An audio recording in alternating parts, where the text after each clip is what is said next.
When I was young, my family lived overseas. We lived in Indonesia for a few years. And my mother, she didn't have the money to send me where all the American kids went to school. But she thought it was important for me to keep up with American education. So she decided to teach me extra lessons herself, Monday to Friday. But because she had to go to work, only time she could do it was at 4:30 in the morning. But whenever I complained, Mother would just give me one of those looks, and she said, "This is no picnic for me either, Buster." I know that some of you are still chatting in back at school. I'm here today because I have something important to discuss with you. My father left my family when I was 12 years old, and I was raised by a single mom who had to work, who struggled at times to pay the bills, wasn't always able to give us things that other kids had. There was times when I missed having a father in my life. There was times when I lonely, felt like I didn't fit in. So I wasn't always focused that I should have been at school. I did something I am not aware of. I got more trouble than I should have. And my life could have easily taken a turn forward. But I was lucky, got a lot of second chances, and I had an opportunity to go to college or school to follow my dreams. Wife of First Lady Michelle Obama has a similar story. Neither of her parents had got to college, didn't have a lot of money, but they worked hard, and she worked hard that she could go to the best school in this country. Some of you may not have those advantages. Maybe you don't have adults in your life who give you the support that you need. Maybe someone in your family has lost their job and there's not enough money to around. Maybe you live in a neighborhood where you don't feel safe, or have friends who are pressuring you to do things you know aren't right. Maybe you could be a great writer. Maybe even good enough to write a book or articles in the newspaper. But you might not know it till you write that English paper, that any class paper that assigned to you. Maybe you could be an innovator or an inventor, maybe even good enough to come up with the next iPhone or the new medicine or vaccine, but you might not know it till you do the project or your science class. Maybe you could be a mayor or a senator or a Supreme Court justice. But you might not know that until you join student government or the debate team. And no matter what you want to do in your life, I guarantee that you need an education to do it. You want to be a doctor or a teacher, a police officer, you want to be a nurse or an architect, a lawyer or a member of military, you're gonna need a good education for every single one of those careers. You cannot drop out of school, just drop into a good job. You've got to train for it and work for and learn for. This isn't just important on your life or your own future. What you make of your education will decide nothing less than the future of this country. The future of America depends on you.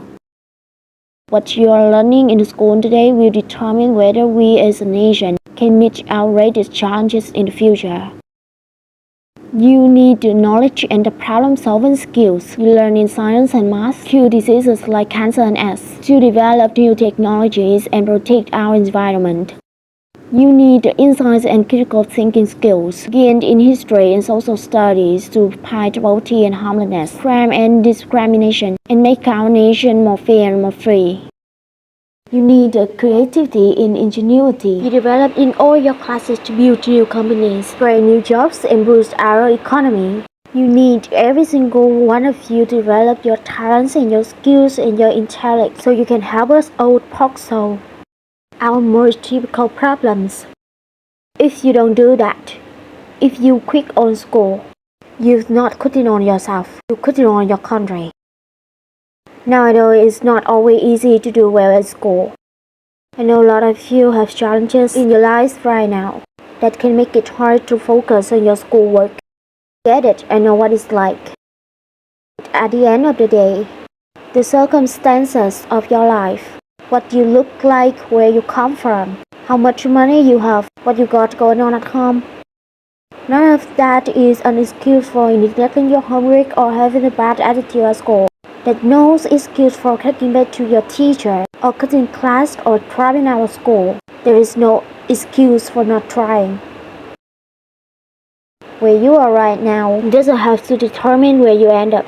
No one writes down your destiny for you, because here in America you write your own destiny. You make your own future. That's why young people like you are doing every day across America. That's why today I'm calling to achieve you to set your own goals for your education. Do everything you can meet them. Your goals can be something as simple as doing all your homework, pay attention in class, or spending some time each day reading book. Maybe you will decide to get involved in extracurricular activity or volunteer in your community. Maybe you decide to stand up for kids who are being teased or bullied because of who they are or how they look.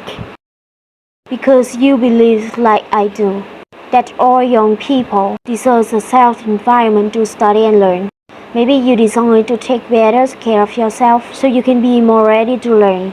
But whatever you resolve to do, I want you to commit to it. I want you to really work at it. I know sometimes you get that sense from TV that you can be rich or successful without any work, that your ticket to success is for rapping, basketball, or being a reality TV star. Chances are you're not going to be any of those things. The truth is, being successful is hard. You won't love every subject that you study.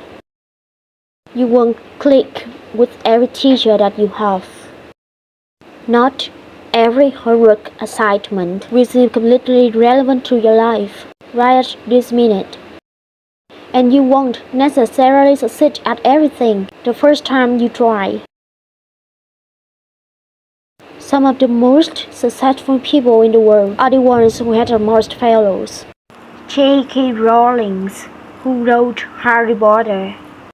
Her first Harry Potter book was rejected 12 times before it was finally published.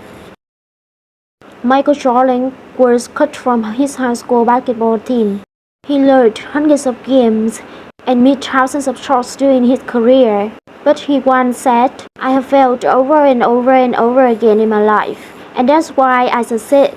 These people succeeded because they understood that you can't let your failures define you. You have to let your failures teach you. You have to let them show you what to do differently the next time. So if you get into trouble, that doesn't mean you are a troublemaker. It means you need to try harder to act right. If you get bad grade, that doesn't mean you're stupid. It just means you need to spend more time studying. No one's born being good at all things. You become good at things through hard work. You are not the varsity athlete the first time you play a new sport. You do hit every note the first time you sing a song. You've got to practice. The same principle applies to your schoolwork. You might have to do a math problem a few times before you get it right. You might have to read something a few times before you understand it. You definitely know how to do the new drafts of the paper before it's good enough to hand in. Don't be afraid to ask questions. Don't be afraid to ask for help when you need it. Do that every day. Asking for help isn't a sign of weakness, it's a sign of strength, because it shows you have the courage to admit when you don't know something, and that then allows you to learn something new. So find an adult that you trust, a parent, a grandparent, or a teacher, a coach, or a counselor, and ask them to help you stay on track to meet your goals. And even when you're struggling, even when you're discouraged, and you feel like other people giving up on you, don't ever give up on yourself. Because when you give up on yourself, you give up on your country. The story of America isn't about people who quit when things got tough. It's about people who keep going, who try harder, who love their country too much to do anything less than their best. It's a story of a student who said, when you sit 250 years ago and went on to wage a revolution and they founded this nation, young people. Students who said where you sit 75 years ago, who overcome the depression and won the World War, who fought the civil rights or put the man on the moon. student who said where you sit 20 years ago, who founded Google and Twitter and Facebook and changed the way we communicate with each other. So today I wanna ask all of you, what's your contribution gonna be? What problems are you gonna solve? What discoveries will you make? What will a president who comes here in 20, 50, 100 years say about what all of you did for this country? Now your families, your teachers and I are doing everything you can make sure that the education you need to answer these questions are working hard to fix up your classrooms, get your books and the equipment, the computers you need to learn. But you got to do your part too. So I expect all of you to get serious this year. I expect you to put your best effort to everything you do. I expect great things from each of you. So don't let us down. Don't let your family down or your country down. Most of all, don't let yourself down. Make us all proud.